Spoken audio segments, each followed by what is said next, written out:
Wabah virus corona membuat masyarakat bekerja dari rumah dan anak-anak pun terpaksa belajar secara daring. Tentu saja penggunaan listrik rumah tangga pun meningkat, dan apakah pemerintah bisa memastikan pasokan listrik aman selama pandemi ini, dan juga bagaimana warga bisa menyampaikan keluhan dan laporan adanya gangguan listrik selama stay at home. Insight akan membahasnya bersama saya, Desi Anwar.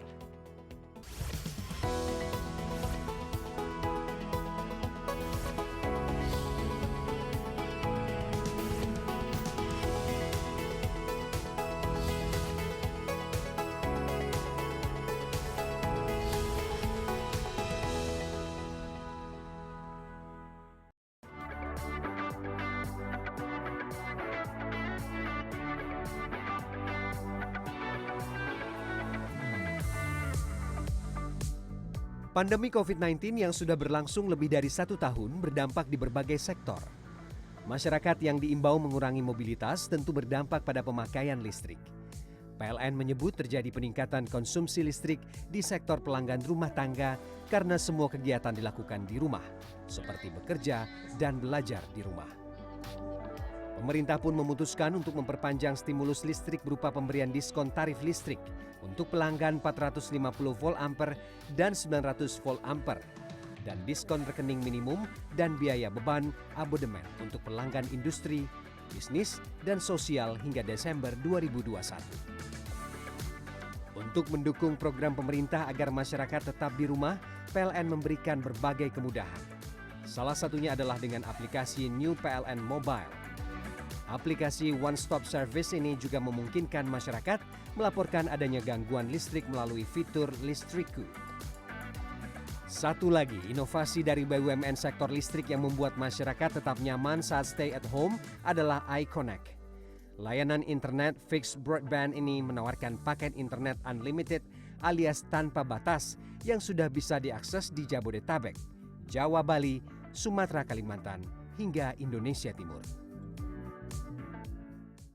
Ya, untuk memastikan kelancaran bekerja dan belajar dari rumah, pasokan listrik tentu saja menjadi syarat utama. Selain listrik, akses internet yang stabil tentu akan membuat masyarakat bisa lebih produktif dan sekaligus nyaman berada di rumah saja.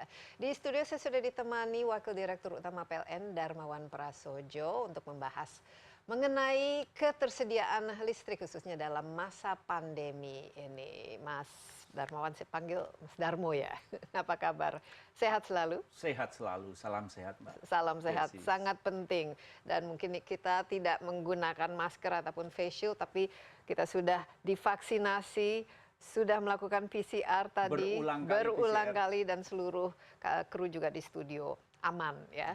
Jadi mudah-mudahan ini kita tetap aman dan sehat. Dan Mas Darmo selama lebih dari 1,5 tahun ini work from home, belajar dari rumah, segala macam dari rumah, dan ketergantungan kita terhadap wifi dan semuanya yang berkaitan dengan internet dan tentu saja listrik itu sangat penting. 1,5 tahun ini bagaimana kira-kira, apalagi dengan peningkatan penggunaan listrik itu katanya lebih dari 30% meningkat, memastikan pasokan listrik tetap ada, layanan tetap tersedia, dan juga tentu saja tidak biarpet ya, pada saat masa-masa yang genting. Bagaimana 1,5 tahun ini? Kita menghadapi COVID-19. Dan begitu kita menghadapi itu, dari PLN ada 2. Ternyata masyarakat yang tinggal di rumah itu membutuhkan listrik yang lebih andal lagi. Penggunaan listrik meningkat drastis. Tetapi di lain sisi, mal-mal tutup. Pabrik-pabrik tutup juga. Tutup. Bisnis pun melambat. Jadi ada push factor.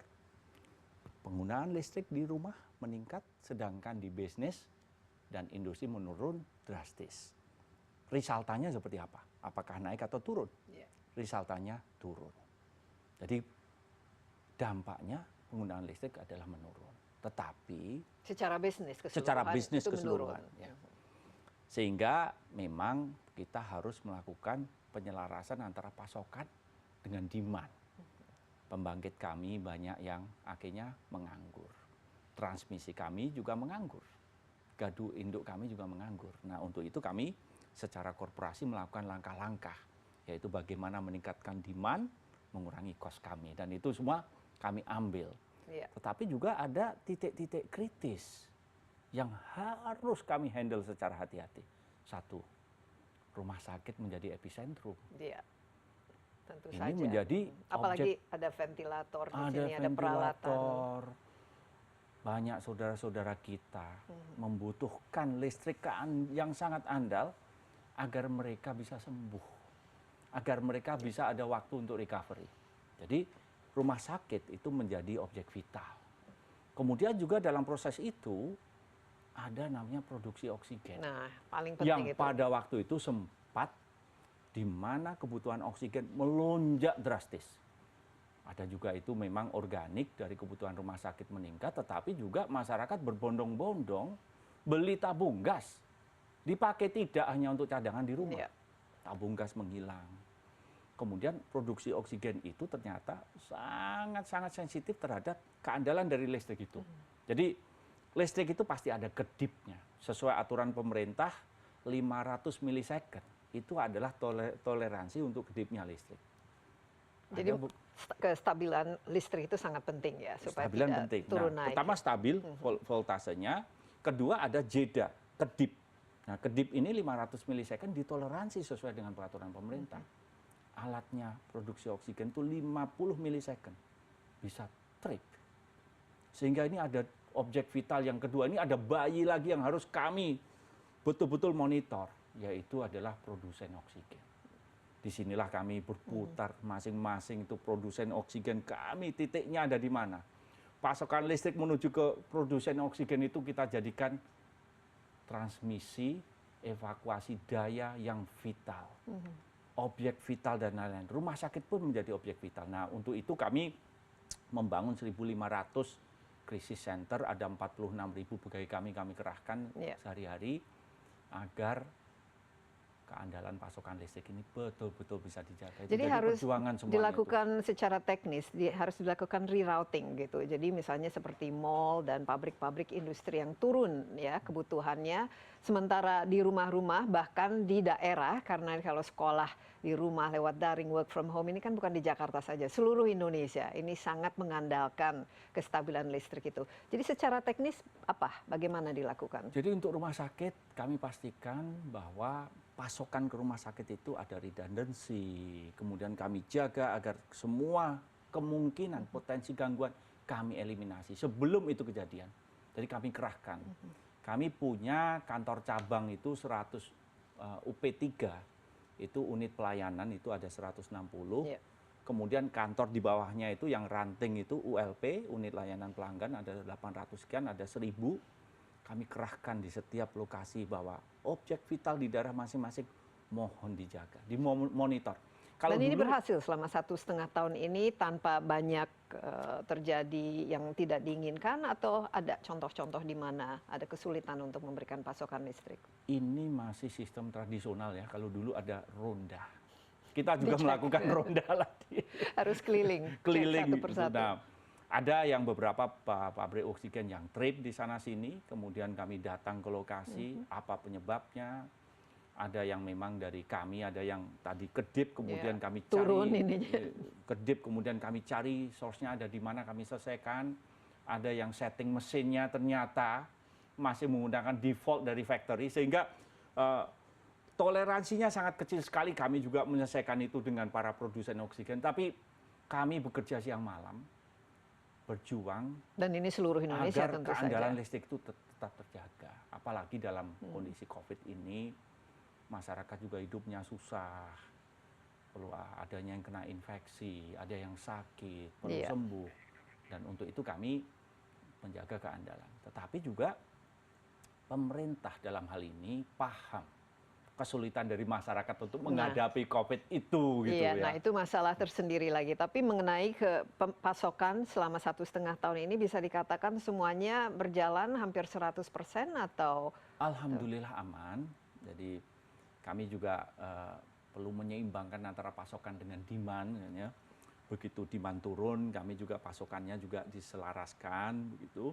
Ini kan juga nanti menyelaraskan antara pasokan dengan demand itu bukan hanya masalah pembangkit, tetapi juga dari energi primer kami, keseimbangan antara itu. Jadi begitu ada misalnya weekend beban turun kami selaraskan, kemudian nanti hari Senin kemudian beban naik kami juga selaraskan juga. Iya, dan juga harus diselaraskan misalnya kalau PPKM-nya juga berubah statusnya sehingga kebutuhan meningkat, dan juga misalnya kalau ternyata terjadi nanti infection rate-nya turun lagi atau naik lagi, ini juga akan mau tidak mau harus dilakukan adjustment. Betul. Mas Darmo, kita istirahat sebentar ya. Masih cukup panjang diskusi kita dalam acara ini. Tetaplah bersama Insight with Desi Anwar. Kami akan segera kembali.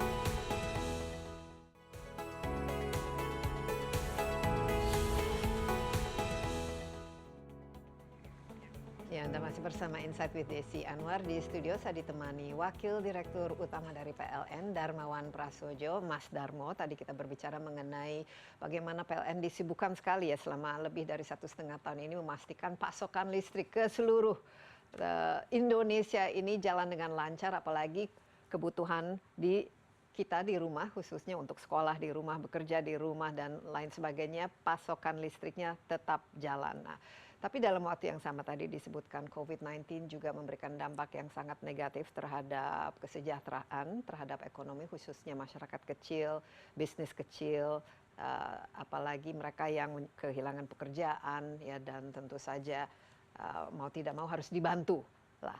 Tagihan listriknya mau tidak mau terus meningkat, apalagi tadi peningkatan ini lebih banyak di rumah ketimbang di industri maupun di bisnis. Harus dibantu tentu saja. Kita tidak bisa berbisnis ya dengan masalah listrik ini. Apa-apa saja yang dilakukan selama 1,5 tahun ini, Mas Darmo? Memastikan semua orang bisa mendapat akses yang mereka sanggupi untuk bayar. Jadi sektor kelistrikan itu adalah heavily regulated. Ya. TSO-nya tinggi. Iya, itu heavily regulated. Semua diatur oleh pemerintah itu.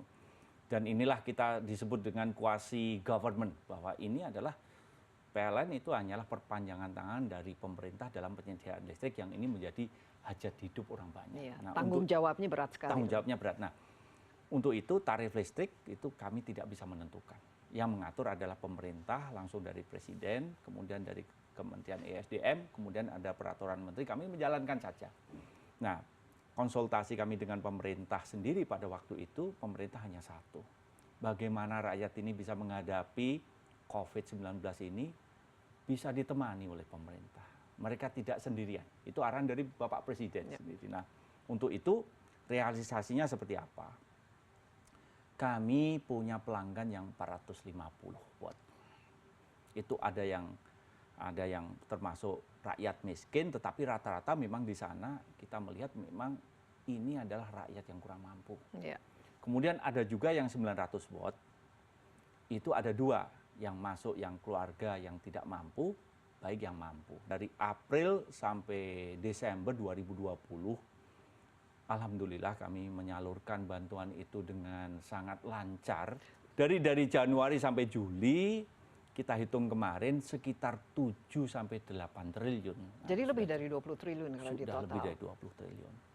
Dan ini sebenarnya simbol kepedulian dari pemerintah bahwa rakyat dalam menghadapi COVID ini tidak akan dibiarkan sendirian, kita temani. Iya, pastilah.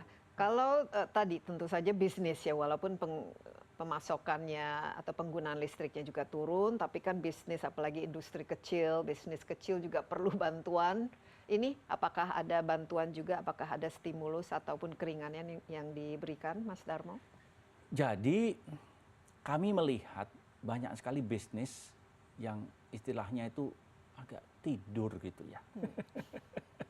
Untuk sementara tertidur dulu ini, tertidur. Kalau apalagi besar. Kalau beruang itu ada namanya hibernasi.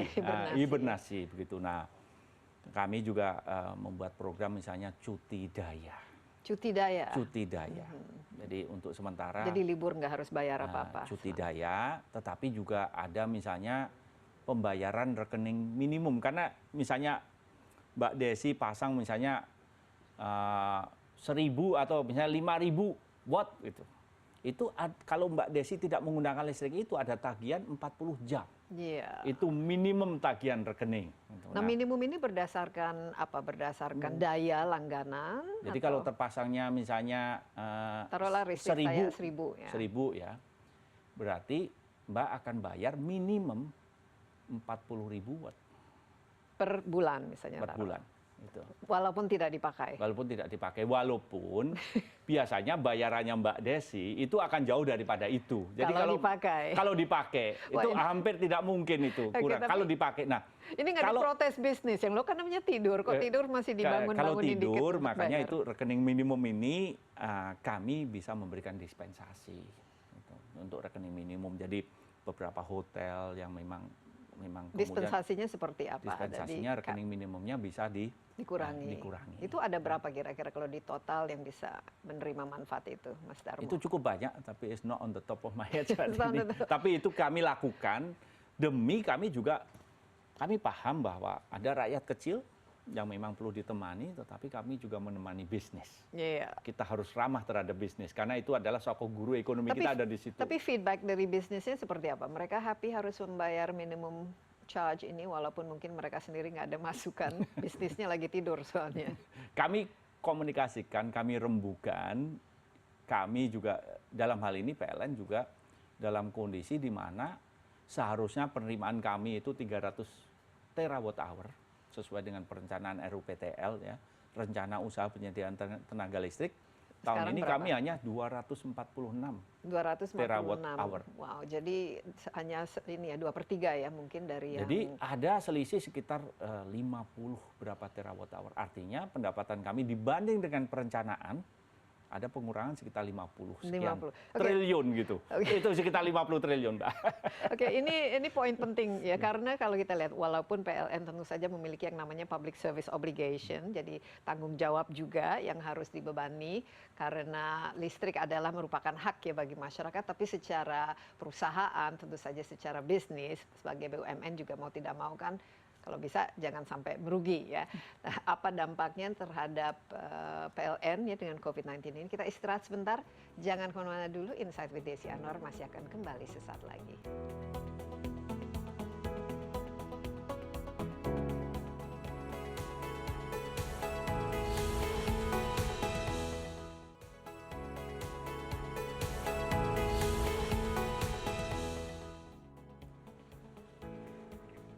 Kembali bersama Insight with Desi Anwar dan kita ditemani Wakil Direktur Utama PLN Darmawan Prasojo. Kita berbicara mengenai bagaimana PLN selama COVID-19 ini memberikan pelayanan dan juga memastikan pasokan listrik kepada masyarakat khususnya yang harus mau tidak mau stay at home, tinggal di rumah, bekerja di rumah dan belajar di rumah. Dan tadi Mas Darmo sudah mengatakan bahwa selama 1,5 tahun ya. Nah, ini berarti kan adanya stimulus ini dan juga tadi pasokannya harus tetap ada, tapi demand-nya juga pada waktu yang sama turun. Sebagai bisnis, dampaknya itu seperti apa selama ini, Mas Darmo?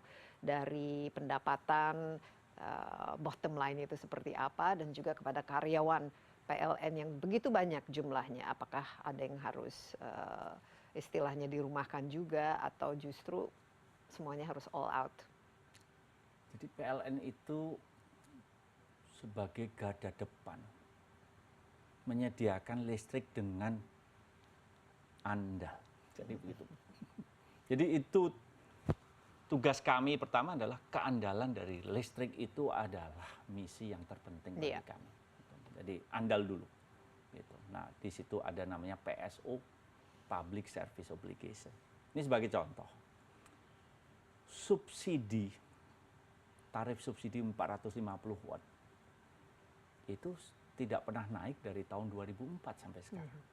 Jadi ini adalah signal bahwa listrik itu adalah hajat hidup orang banyak dan bagaimana meningkatkan daya beli masyarakat dari tidak mampu itu melalui PLN.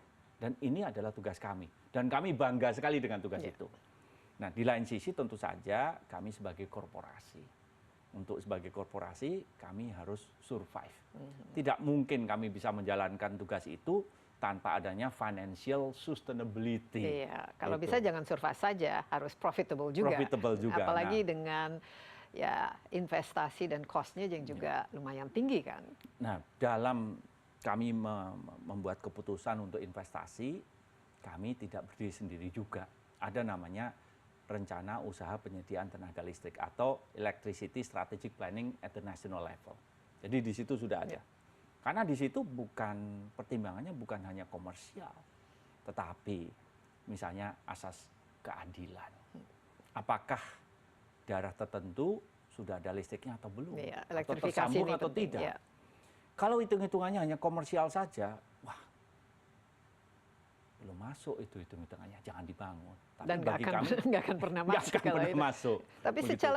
secara keseluruhan bagaimana? Karena kesehatan dari korporasi itu kan juga sangat-sangat penting. Apa kira-kira dampak yang paling pahit yang dirasakan? Nah, untuk itu skala investasi kita itu di tingkat yang lebih tinggi, sedangkan demandnya ternyata lebih rendah daripada skala investasi. Tentu saja kami mereview dari sudut pandang hulu sampai hilir. Misalnya kontrak gas kita. Apakah pas antara kontrak gas kita dengan pasokan? Atau harus hibernasi dulu? Kalau hibernasi dulu. Nah, untuk itu kami juga melakukan renegosiasi terhadap kontraktor kita, partner kita, stakeholder kita. Jadi pada waktu dulu, pada waktu tanda tangan kontraknya itu, semuanya fair, semuanya well balanced. Gitu. Dalam perjalanannya, ternyata demand-nya tidak terpenuhi. Ya. Risiko ada di kami. Nah, untuk bunganya tidak terbayar. Untuk itu kami rembukan juga dengan partner kita dari IPP, Independent Power Producer, pembangkit swasta dan lain-lain. Kami bersama-sama. Kami tidak ada ya sama sekali legal battle, tidak ada. Tidak ada. Kami rembukan bahwa we are in this together. Kita dalam suasana kebersamaan, kami punya beban ini dan bagaimana kita tanggung bersama. Jadi, tapi kan berarti harus ada cost cutting juga tentu saja yang dilakukan dan selain ada cost investasinya. Apa-apa saja yang dilakukan Jadi selama cost ini? kami turunkan, ya, capex kami turunkan, kemudian kami ada penghematan seluruh lini, dan kami berhasil juga mengurangi penghematan yang luar biasa, itu lebih dari belasan triliun. Kemudian kami tadi melakukan renegosiasi ya, lain-lain, ada cost saving sekitar 25 triliun. 25 triliun, oke. 25 triliun ditambah, kami juga pada waktu itu, tahun lalu saja, misalnya kami diprediksi demand berkurang 6%. Ternyata jauh lebih dari 6%. Berkurangnya. Kemudian kami melakukan misalnya usaha ada captive power. Jadi banyak sekali industri-industri yang selama ini tidak menggunakan listrik dari PLN, akhirnya kembali lagi ke PLN. Kami menambah itu. Kemudian ada misalnya program kompor listrik, mobil listrik kami juga galakkan, ada electrifying agriculture, jadi misalnya penggilingan padi kami menggunakan listrik dan lain-lain. Alhamdulillahirabbil alamin, ternyata dari 6% tadinya hanya berkurang minus 1,5%. Oh, minus, dan itu sekitar 5 triliunan dan lain-lain. Jadi kami melakukan pemetaan secara komprehensif, yang pada intinya adalah kami paham bahwa menaikkan demand akan meningkatkan revenue, itu kami usahakan sebaik-baiknya. Jadi harus kreatif juga mencari ini ya, pasar-pasar baru lah istilahnya. Jadi, untuk meningkatkan pasokan. Sorry, tapi kalau financial report akhir tahun 2020 seperti apa, Mas Darmo? Kami masih in the black or in the red? We doing fine. Jadi net income kami sekitar 6 triliun, masih ada. Jadi tidak merugi, dengan catatan kebetulan Pak Dirut, Pak Zulkifli Zaini adalah mantan Dirut Bank Mandiri gitu ya. Seorang banker. Sangat sensitif ya, terhadap bottom line pasti. Saya sendiri sebagai ekonom energi, kemudian saya juga dalam operasi kami team up lah. Kami betul-betul berjuang siang malam, kami melakukan akrobatik. Jadi sebagai contoh pertama kali, jadi PLN tidak pernah mengalami namanya surplus. Belum pernah dalam sejarah. Jadi selalu mengalami defisit. Ya, kami tidak punya direktur niaga, tidak punya direktur marketing. Jadi tahun lalu pertama kali kami punya direktur niaga marketing. Kemudian kami membangun namanya Digital Customer Relationship Management. Jadi lebih baik lagi bagaimana Jadi mulai naik kelas ini, mungkin ada naik kelas evolusi. lah, itu. Jadi kami bukan hanya power and utility, dengan adanya ini adalah suatu opportunity kita berinovasi, kita bertransformasi gitu. Nah ini hal yang menarik karena memang zaman COVID-19 ini karena keterpaksaan juga, ada yang mengatakan bahwa necessity is the mother of invention ya. Kalau kita butuh baru ide-ide kreatif ini keluar. Tapi jadi tahun lalu lumayan ya, tidak merugi tapi cukup surviving 6 triliun ya dibukukan. 5,8. Akhir tahun ini diharapkan apakah ada peningkatan dari angka itu? Kita still ongoing. Still ongoing. Jadi. Tapi proyeksinya kira-kira seperti apa? We doing the best we can, considering circumstances, gitu Mbak Desi. Iya, tapi ini kan semua kalau kita lihat juga motivasi adanya PLN ini kan untuk membantu roda perekonomian ya Indonesia supaya bisa berjalan 1,5 tahun ini walaupun dihadapi dengan tantangan. Bagaimana evaluasi terhadap keterlibatan PLN lah, memastikan bahwa semua ini kita tidak tambah mundur lah. Perekonomian kita dan juga roda ekonomi kita. Dalam menghadapi tantangan perekonomian saat ini, Mbak, size PDB kita berapa? Sekitar 15.000 triliun. Gitu. PLN berapa sih? Gitu. Kalau kita lihat PLN itu size dari perusahaan kita, pendapatan kita sekitar 300 triliun. Jadi PLN itu sekitar 2% dari ekonomi Indonesia. Tapi sangat penting, buktinya kita masih memerlukan ya 35.000 megawatt kalau tidak salah untuk dengan catatan bahwa kita itu fasilitator. Bahwa pertumbuhan ekonomi di Indonesia akan berjalan dengan baik kalau kita lihat ke belakang, salah satu drag-nya pertumbuhan ekonomi di masa lalu adalah defisit pasokan listrik. Ya. Pada waktu itu ya banyak sekali investasi di tahun 98, 2000 awal, investasi dari luar datang dan ini akan mengakselerasi pertumbuhan ekonomi, menciptakan lapangan kerja. Tapi listriknya nggak ada. Listriknya tidak ada. Dan untuk itu ini menjadi salah satu pull factor. Nah saat ini alhamdulillah bahwa pertama kali bahwa Indonesia mengalami surplus listrik. Ya. Artinya apa kalau tadi Mbak Desi menanyakan, kita suatu fasilitator.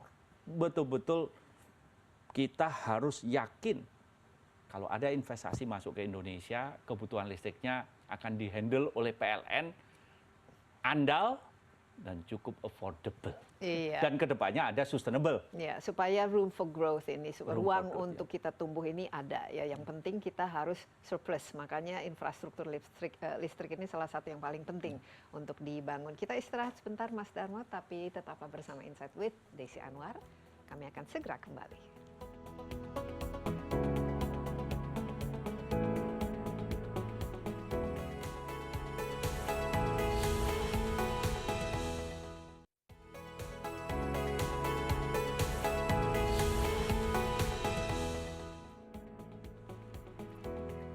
Kembali bersama Insight with Desi Anwar. Topik kita kali ini memastikan pasokan listrik itu tetap ya hidup di masa pandemi COVID-19 ini. Saya ditemani Wakil Direktur Utama PLN Darmawan Prasojo, Mas Darmo, yang berjuang ya untuk sebenarnya membalancing antara kebutuhan publik, kebutuhan ekonomi, kebutuhan negara, masyarakat, dan juga survival dari bisnis korporasi dari PLN itu sendiri. Nah, setahu saya cost-nya itu, ini contohnya begini, tadi disebutkan nggak pernah untung lah istilahnya, nggak bisa untung berlebihan karena cost-nya itu kan tinggi. Misalnya peralatan semua itu dolar ya, tapi penjualan itu bukan saja rupiah, tapi bahkan masih banyak yang harus disubsidi ya. Nah, saya lihat pada COVID-19 ini, transformasi atau adjustment, resetting pada perusahaan itu mau tidak mau harus dilakukan. Ada bisnis yang harus mengubah strateginya, mengubah visinya dan bahkan terpaksa gulung tikar. Tapi ada juga bisnis-bisnis industri yang justru naik daun. Khususnya yang berkaitan dengan everything internet, digital, teknologi, yang berkaitan dengan kesehatan. Ini semua naik daun. Bagaimana? Saya lihat ini opportunity justru untuk perusahaan seperti PLN ini mengubah diri, resetting, transformasi. Apalagi kita semua sangat-sangat tergantung pada yang namanya teknologi dan digital. apa yang dilakukan? COVID-19 is a challenge, tantangan. Tetapi juga tadi Mbak Desi, you put it the correct itu statement. Ini adalah, tetapi ini adalah juga suatu opportunity gitu Mbak Desi. Ini kalau korporasi yang tidak berbenah, tidak mereorientasi posisinya, bisa tenggelam. Bisa bye-bye. Bisa bye-bye. Nah, PLN ini adalah power and utility. Perusahaan listrik.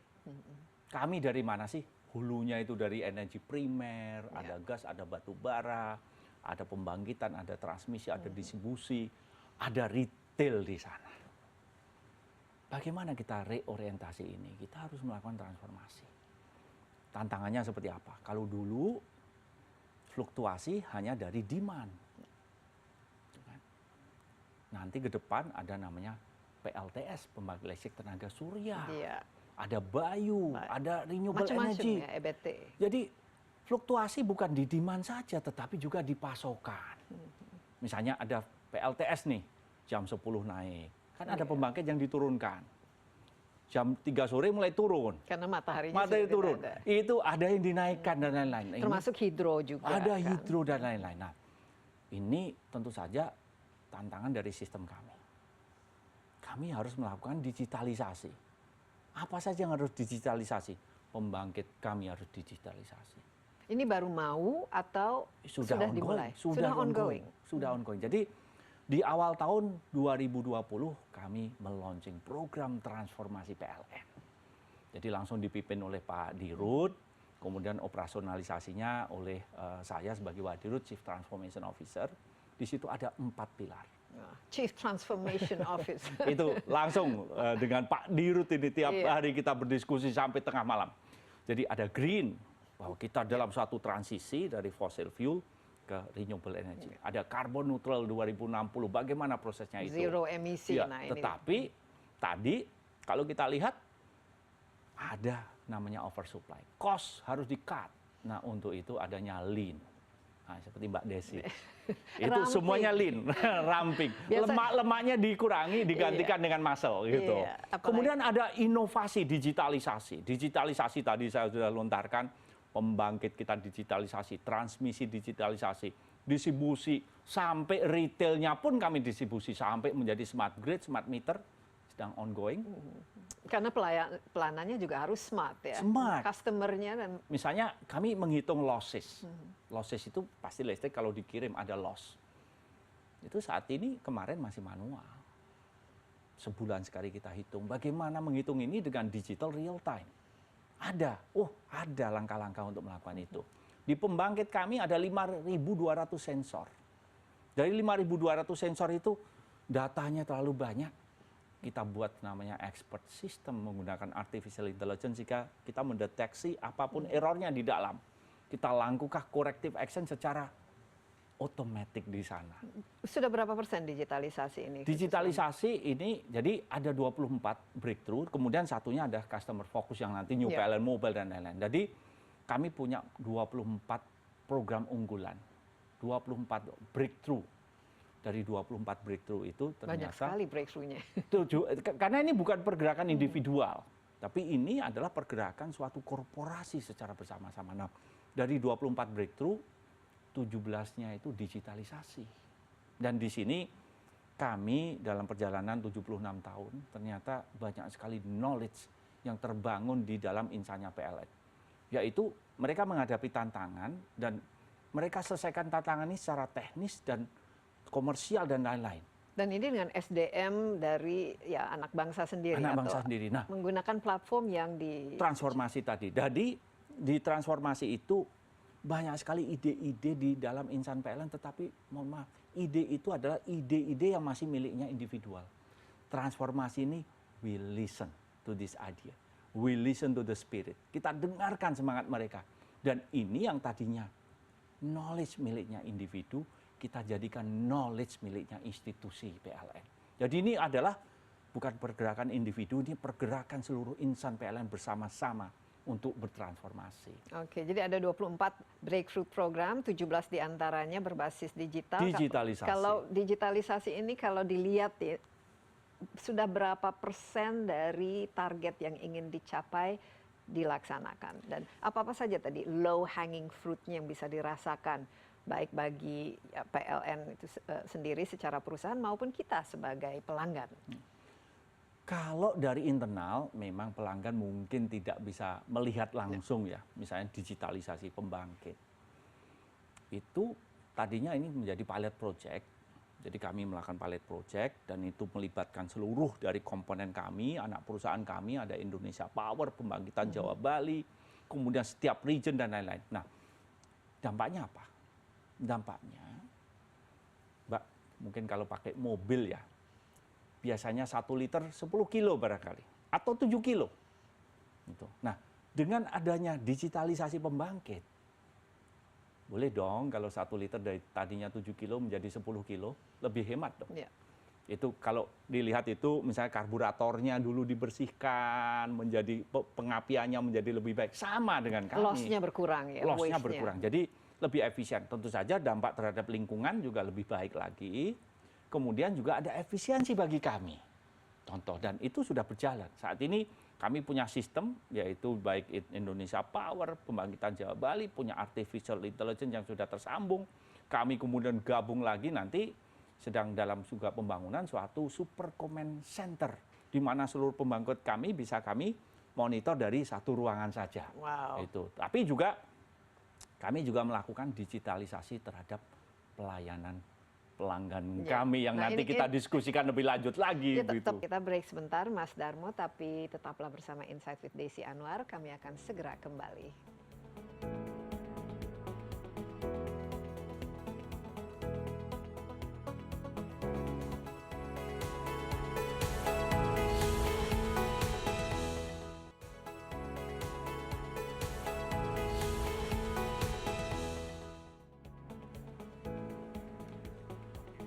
Masih bersama Insight with Desi Anwar, ada Wakil Direktur Utama PLN Darmawan Prasojo bersama saya. Kita tadi membahas mengenai apa-apa saja yang dilakukan oleh PLN selama COVID-19 ini, dan kita lihat salah satu yang terpaksa dan memang perlu dilakukan adalah transformasi dan digitalisasi.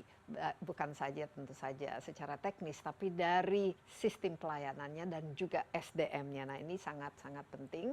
Dan ada pelayanan yang basisnya tuh sekarang serba gadget ya. Kita dengan mobile bisa melakukan apa-apa yang berkaitan dengan kebutuhan listrik kita. Fitur-fiturnya apa mungkin bisa apa perbedaannya dibanding dengan dulu dengan kalau sekarang, dan PLN Mobile ini kan sudah bisa digunakan. Ya. Sudah bisa di-download, bisa diakses, bisa digunakan. Sudah bisa. Dan free kan? Dan free. Jadi pada waktu kami memulai transformasi sudah ada PLN Mobile, sudah ada. Nah, tapi kurang maksimal. Kita sebut dengan Old PLN Mobile. Old PLN yang Mobile. pasang 500.000, yang uninstall 450.000. Kasihan sekali. Ratingnya 2,4 di Google Play Store begitu. Aduh, kasihan sekali. Gagal itu kalau sebagai aplikasi. Kami pada waktu itu saya dengan tim kemudian mulai melakukan assessment. Gitu. Jadi di Old PLN Mobile boleh ada misalnya gangguan, gitu ya. Dimasukkan gangguan itu akan masuk ke call center 123. Dari call center 123 mereka akan memasukkan secara manual. Jadi ada manual ke dalam sistem kami. Kemudian ditembakkan ke regional, di mana lokasi rumah yang ada gangguan itu. Kemudian di dalam di region sendiri ada proses manual lagi. Iya, ribet. Bablas. Wassalamualaikum begitu. Iya. Jadi prosesnya sangat itu. Nah, kemudian kurang juga instan kalau sekarang. tidak instan harus itu. instan. Nah, kemudian ada banyak sekali modul-modul di dalam, satu dengan yang lain tidak terkonek. Akibatnya dari sudut pandang pelanggan, ya satu, ini kok tidak friendly. Iya. Tidak ada misalnya payment, pembayaran di sana. Jadi boleh melihat, tapi kalau mau bayar lewat ATM. ribet begitu. Sangat ribet. Sangat ribet. Nah, untuk itulah yang kami lakukan di sini adalah kenapa itu bisa terjadi? Karena memang di dulu itu memang approach-nya ini adalah software development. Kalau belum canggih waktu itu nah, masih. saat inilah kita melihat bahwa ini adalah cara kerja yang harus diubah. Modul-modul yang terpisah-pisah kita konsolidasi. Iya. Proses yang berbelit-belit kemudian kita streamline sehingga prosesnya menjadi cepat dan mudah, semuanya digital semuanya. Kemudian kita juga paham bahwa misalnya untuk ada pasang baru tidak ada fasilitas itu. Perubahan daya tidak ada. Untuk gangguan itu Laporan pun dan lain laporan sebagainya. gangguan masuk tapi juga tidak ada tracking. Atau tidak ada respons. Tidak ada kapan respon, akan tidak ada. follow Nah, up. kemudian di saat itu juga kami juga kaget di awal itu bahwa tidak ada fasilitas apapun dari PLN untuk berkomunikasi langsung dengan pelanggan. Bagaimana kita bisa melayani pelanggan kalau tidak ada fitur apapun untuk berkomunikasi dengan pelanggan. Nah, dari sini kami ubah, semuanya kami konsolidasikan. Kami streamline semuanya. Ini bukan lagi software development, tapi ini adalah suatu kebersamaan PLN menggerakkan seluruh Indonesia dengan sistem digital yang efisien dalam satu genggaman. Jadi aplikasi. Dan inilah secara filosofis ada perubahan yang mendasar itu tadi. Jadi apa-apa saja yang bisa dilakukan. Payment, yang membayar juga bisa dilakukan di situ. Laporan juga, misalnya kalau ingin peningkatan daya juga bisa dilakukan di gadget ini. Jadi di PLN untuk Mobile ada ini. payment center ya, payment center bisa pembayaran tagihan, ada Melihat. beli token juga bisa. Kemudian juga di sini misalnya ada layanan listrik nih, layanan listrik itu misalnya perubahan daya, ada kemudian pasang baru. Ini selama ini keluarnya adalah pasang listrik. Itu caranya bagaimana? Kok makelarnya banyak? Ya, itu. Nah, begitu ada tombol di situ, klik, langsung petugas kami datang, kemudian dihitung simulasi berapa pasang baru, perubahan daya, ini semuanya menjadi cepat, efisien. Kemudian juga ada pengaduan, ada laporan gangguan, dan kali ini ada trackingnya. Dan kemudian ada notifikasi juga. Jadi misalnya kami akan memberikan Ibu, Bu Desi, kami paham kalau itu rumahnya Bu Desi atau Mbak Desi. Karena di situ kan udah tercantum alamatnya ada di mana. Kemudian dari sana kami akan memberikan notifikasi. Iya. Nah, petugas kami akan datang jam sekian. Tapi privasi data segala macam tentu saja harus terjaga. Kami jaga. Nah, platformnya itu sendiri stabil. Apakah ini menggunakan teknologi platform digital yang memang ini karena kalau kita paling yang penting ya keamanan dari teknologinya itu sendiri kan juga harus dipastikan. We using the state of the art of digital technology. Gitu. State of the art itu maksudnya apa? Database-nya yang tercanggih juga, ini semua canggih. Kami tidak bisa membuka secara open begitu ya. Tapi pokoknya tercanggih. Itu tercanggih. Mahal pasti. Kemudian mahal itu relatif begitu ya. Tetapi kami juga punya server yang redundancy. Di Jakarta ada 2, di Surabaya kemudian ada di tempat lain. Sehingga kalau ada terjadi bencana pun ini akan masih survive. Security-nya juga kami usahakan juga dengan yang terbaik begitu. Kemudian juga ada fitur baru yaitu iConnect. Karena iConnect. Apa itu? Bahwa dalam kondisi COVID-19 ini orang bekerja dari rumah membutuhkan internet. Dan untuk itu kami menggunakan aset kami. Tiang listrik yang sudah ada, sambungan fiber optik yang sudah ada, dan kami sambungkan di New PLN Mobile ini ada pencet, kemudian akan ada sambungan internet yang masuk ke rumah-rumah. Nah, ini menarik, jadi bisa menjadi tambahan buat revenue juga kalau ada, saya lihat itu ini. yang disebut. Karena banyak sekali provider kan yang memberikan fasilitas seperti ini kan menawarkan. Dan itu yang kita sebut dengan beyond kilowatt hour. Beyond kilowatt hour. Beyond kilowatt hour. Ini Mas Darmo ini kan Chief Transformation Officer dan katanya filosofinya itu green tadi, jadi harus mau tidak mau ramah lingkungan. 2060 kita harus zero emisi dan juga energy mix di Indonesia harus makin lama semakin banyak menggunakan yang energi baru terbarukan ya, renewable. Jadi mau tidak mau kan dari supply-nya itu harus mulai ke arah sana. Digitalisasi sangat-sangat penting, tapi kita ketahui bahwa mindset untuk digital bukan pada setiap orang. Berarti harus ada SDM yang juga ditingkatkan. Bagaimana tantangan terbesar dalam mengubah mindset ini untuk menjadi serba digital? Apa-apa saja? Resistensi apakah terjadi atau mau tidak mau harus lebih banyak anak muda yang dipekerjakan, pakar-pakar IT? Mbak Desi, hampir 60 sekian persen pegawai PLN itu milenial. Dan kalau dilihat bahwa mereka lulusan the top of the top universities yang ada di Indonesia dengan lulusan terbaiknya masuk ke PLN. Jadi begitu saya ditugasi sebagai Chief Transformation Officer, berbicara dengan mereka, Nyambung. saya mungkin bisa melontarkan there is magnificent strength, power thinking within PLN. Yang perlu dilakukan adalah membangunkan macan tidur ini. Kekuatan yang ada di dalam ini dibangunkan, di mana kita tantang dengan inovasi dan mereka sampai melontarkan so much in their mind, nobody listen. Dan platform transformasi inilah kita menangkap kekuatan itu. Jadi kita juga kaget sendiri dengan ide-ide yang luar biasa.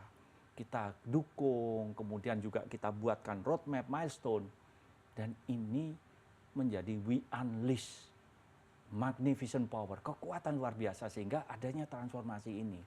Jadi 60% itu rata-rata anak-anak milenial tadi. Anak-anak milenial Ini bagian dari lean-nya itu juga kan, putting the right person in the right place. Nah, karena biasanya kalau BUMN ini kan banyak excess fat-nya itu kan yang harus mungkin sudah tidak terlalu maksimal lagi kontribusinya ataupun ilmunya. dan ini agile sekali dengan kekuatan luar biasa sehingga kita melihat misalnya New PLN Mobile saat ini ratingnya berapa? Berapa sekarang? Kalau dulu katanya tidak ada rating. 2,4. 2,4. Saat From ini 5. 4,6. 4,6. Kadang-kadang mendekati 4,7, pernah juga mendekati 4,8. Jadi dan berapa jumlah usernya? Kalau dulu kan 500 kan. Dan yang ini saat ini sudah 9 juta. 9 juta. Tapi Hanya masih beberapa bulan. hanya dalam beberapa bulan. Tapi targetnya berapa? Kita kan 270 juta. Pelanggan PLN adalah 80 juta. 80 juta. Di mana pelanggan yang 39 juta itu non subsidi, keluarga yang menengah ke atas, keluarga mampu, sehingga di akhir tahun ini sebenarnya targetnya 8 juta, Mbak. Target di rencana korporasi tapi kami. Sekarang sudah melebihi. Ini baru bulan Agustus sudah 9 juta, sehingga akan lebih daripada itu. Kemudian target tahun depan sebenarnya hanya sekitar 15 sampai 20, tapi rasa-rasanya akan jauh di atas itu. Gitu. Baik, Mas Darmo, waktu kita hampir habis, tapi sebelum kita berpisah, mungkin PLN seperti apa yang kita bisa miliki, taruhlah 5 tahun atau 10 tahun ke depan, 2030. PLN saat ini adalah power and utility company. Saat ini, Mas. Saat ini. Ke depan kita membangun suatu inovasi luar biasa. PLN ke depan akan menjadi suatu teknologi company. Coba bayangkan. Tech company ya. Teknologi company. Di sini ada program namanya Beyond KWH. Klik, internet masuk ke rumah itu. Klik button lagi, akan ada namanya smart home system yang akan dipasang di sana. It's a new lifestyle. Jadi, today we are power and utility, betul. Tetapi juga kita dalam masa transisi, bagaimana kita we taking care our environment. Kita ada program namanya Carbon Neutral 2060. RUPTL, Rencana Usaha Penyediaan Tenaga Listrik yang akan kita rilis oleh pemerintah ini, kita berkolaborasi. The greenest version of RUPTL selama sepanjang sejarah Indonesia. 2030 kita mulai retirement dari PLTU kita. Tahap pertama 2035, 2040, 2045, 2060 carbon neutral. Kemudian di RUPTL yang baru itu juga PLTU yang dibangun, tadinya perencanaan dibangun PLTGU gas yang dibangun 2026, kita gantikan dengan energi baru terbarukan yang base load. Jangka pendek ini diesel kita gantikan dengan EBT, dengan base load. Jadi today, yes, we are providing electricity. But in the future, tech company. It's a technology company, dan our main job is to take care the environment. Yeah. Electricity itu apa? Is our byproduct. Iya, 2060 jadi target zero emisi seharusnya kalau ini semua on track bisa dong tercapai. Bisa. Iya, Yakin kita bisa. Mas Darmo, terima kasih banyak. Terima kasih. Menarik sekali insight-nya, dan kita tentu saja harapkan ya, namanya listrik itu merupakan bagian sangat-sangat penting ya, dan bisa juga menopang ya pertumbuhan ekonomi kita, dan juga memastikan apalagi pada zaman COVID-19 ini, tanpa listrik, tanpa internet, tanpa wifi, ini merupakan salah satu kebutuhan mendasar yang harus tetap disediakan. Sekali lagi Mas Darmo, terima kasih banyak, dan demikian juga insight kali ini. Jangan lupa Anda dapat menyaksikan tayangan ini di cnnindonesia.com dan di YouTube CNN Indonesia. Insight with Desi Anwar. Sekali lagi, masih ada COVID di antara kita. Jangan lupa rajin cuci tangan, pakai masker, dan hindari kerumunan. Sampai jumpa, stay safe. Bye-bye.